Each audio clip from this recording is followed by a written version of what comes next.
Bonjour à tous. Écoutez, aujourd'hui, une nouvelle petite histoire que je vais vous raconter. L'histoire de la papesse.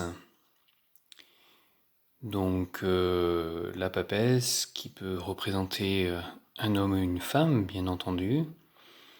La papesse est assise sur son trône. Elle attend.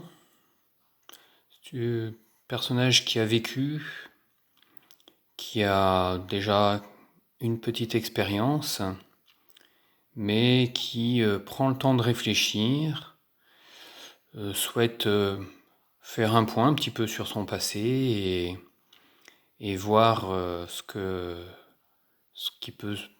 comment l'avenir peut s'ouvrir à elle.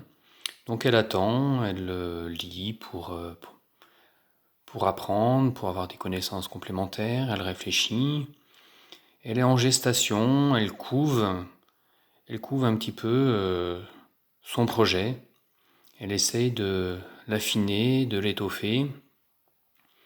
Peut-être qu'elle a eu quelques blessures dans ses expériences précédentes et elle ne veut pas prendre de risques.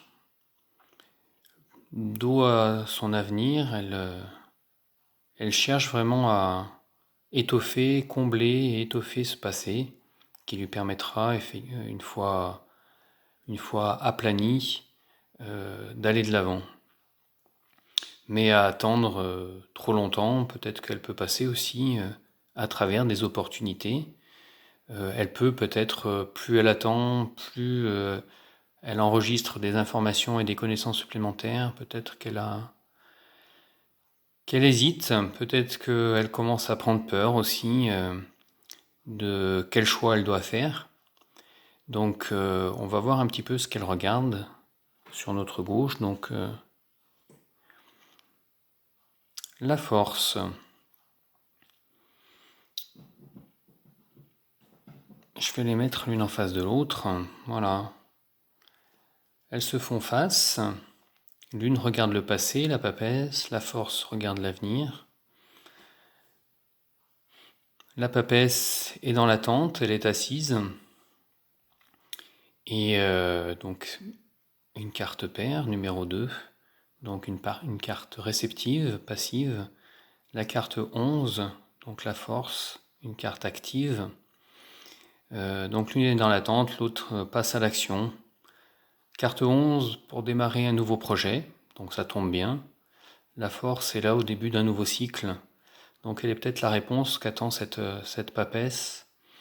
Et effectivement, au lieu de poursuivre son attente, le nez dans un livre, d'ailleurs elle a levé les yeux pour regarder ailleurs, pour chercher les réponses ailleurs. Donc la force lui propose, elle, de travailler plutôt à partir de son moi profond. Le lion ici représentant la partie organique et vitale et viscérale de la force.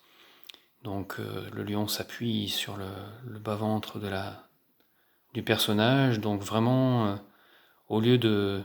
Donc le conseil à la papesse, ça serait qu'elle sorte effectivement de cette réflexion et qu'elle passe à l'action, et plutôt avec ses tripes, au lieu de passer avec sa tête et son mental qui lui font poser beaucoup trop de questions.